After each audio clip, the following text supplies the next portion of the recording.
गया नगर निगम मेयर प्रत्याशी रेखा मांझी से खास बातचीत की है बिहार टुडे ने।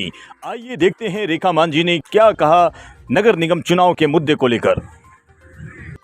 बिहार में चुनावी रंग और नगर निकाय का रंग खिल चुका है। यूं कह सकते हैं कि चुनावी बिसात बिछ चुका है। इसमें कई दिग्गज और कई नए लोग अपना किस्मत आजमा रहे हैं। आज हम आए हुए हैं गया में। गया नगर निगम के अंतर्गत में मेयर और उप मेयर और वार्ड का चुनाव होने वाला है, जो सीधे तौर पर जनता चुनेगी।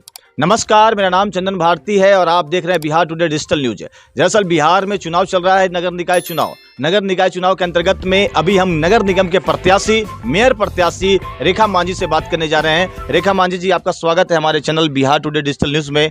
मैडम, इस बार चुनाव होने जा रहा है, किस मुद्दे को लेकर आप जनता के बीच में जा रही हैं?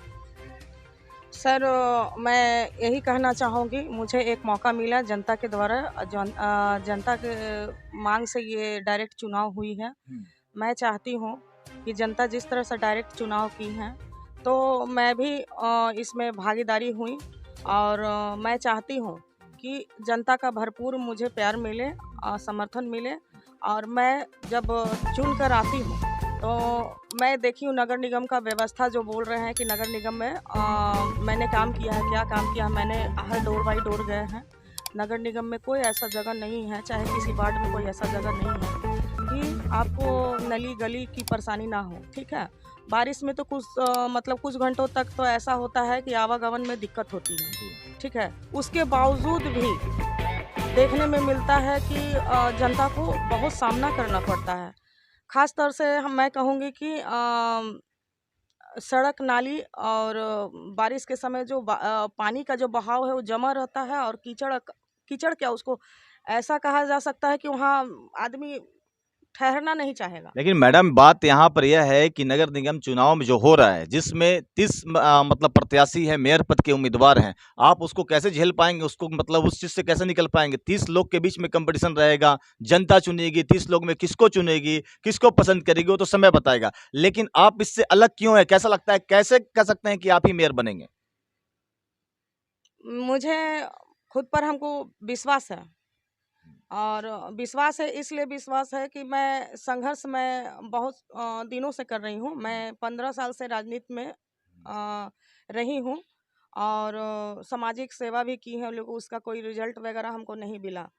और रहा बात कि लोगों को विरासत में जो कुछ भी मिल रहा है, उन्हीं को टिकट भी मिल रही है।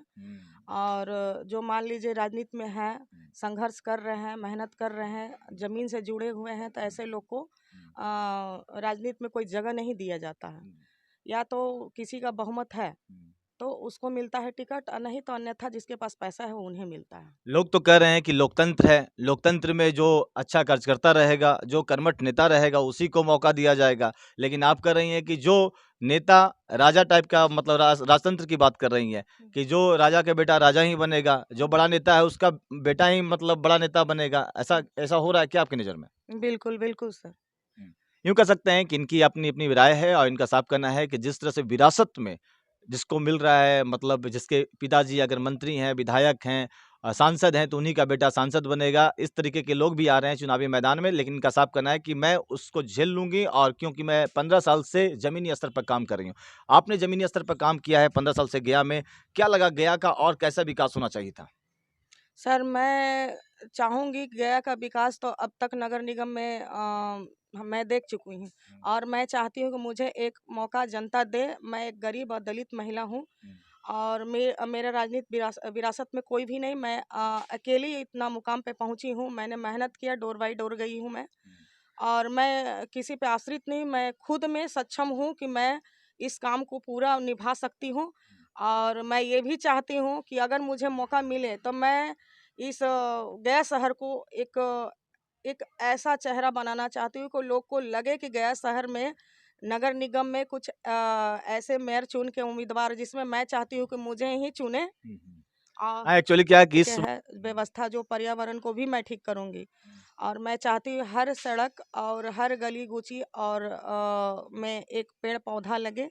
प्लस नगर निगम में जितने भी मेरे वार्ड आते हैं, उसको मैं सबको नली गली और जितने दलित परिवार हैं उनको व्यवस्था दूंगी। और बड़े लोग हैं जो जिनको और कुछ नहीं चाहिए तो कम से कम सुरक्षा उनको चाहिए, जब चाहेंगे तब मैं तत्पर रहूँगी। क्या अपील करना चाहेंगे? मैं जनता से यही अपील करना चाहती हूँ। मैं एक गरीब महिला हूँ और दलित की बेटी हूँ।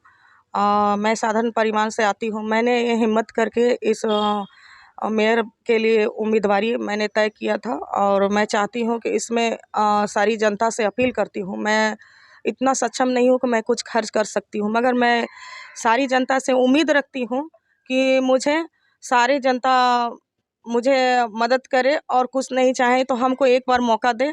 और जितने लोग हैं जो पैसा खर्च करते हैं, मैं उतना सक्षम नहीं हूँ, मैं नहीं कर पाऊँगी। और मैं जनता से बस एक मौका ही चाहती हूँ, बस और कुछ नहीं चाहिए। और जो पैसा खर्च करेंगे वो मदद नहीं करेंगे, जो हाई-फाई देंगे वो नहीं करेंगे, जो ज़मीन से जुड़ा है वही कर सकते हैं। और ये एक मौका आप लोग गँवा दिए, तो आने वाले समय में मैं कुछ नहीं कर पाऊँगी। जितना मैं रिक्वेस्ट कर सकती हूँ बस उतना मैंने किया है और कर रही हूँ। रेखा मांझी जी इमोशनल हैं, साफ साफ ये अपील कर रहे हैं गया शहर वासी से, गया नगर निगम वासी से कि प्लीज़ इनको एक बार मौका दीजिए। ऐसा इनका मानना है कि अगर आप मुझे मौका दीजिएगा तो निश्चित तौर पर विकास मैं करूंगी, उसके बदला मैं तो कुछ ना दे सकती हूं, मेरे पास तो कुछ है नहीं, मैं गरीब की बेटी हूं, मैं दलित की बेटी हूं, ऐसा इनका मानना है। मैं संघर्ष कर रही हूँ, मेरे पास इतना पैसा नहीं है कि सभी का सभी बाढ़ में जाकर समर्थक के साथ में चुनाव प्रचार प्रसार जो लौ लश्कर होता है वो मैं दिखा सकती हूँ। चूंकि मेरे पास कोई राजनीति का गॉड फादर नहीं है, सिर्फ मैं अकेला चली हूं। लेकिन जब पद मिलेगा, जब मुझे पावर मिलेगी तो निश्चित तौर पर गया नगर निगम का विकास होगा, गया जी का विकास होगा, हर दलित का विकास होगा, हर बड़े का विकास होगा, जिनको जो जरूरत है वो चीज उन्हें मिलेगी, ऐसा इनका मानना है। आप देख रहे थे बिहार टुडे डिजिटल न्यूज, गया से चंदन भारती के साथ। धन्यवाद।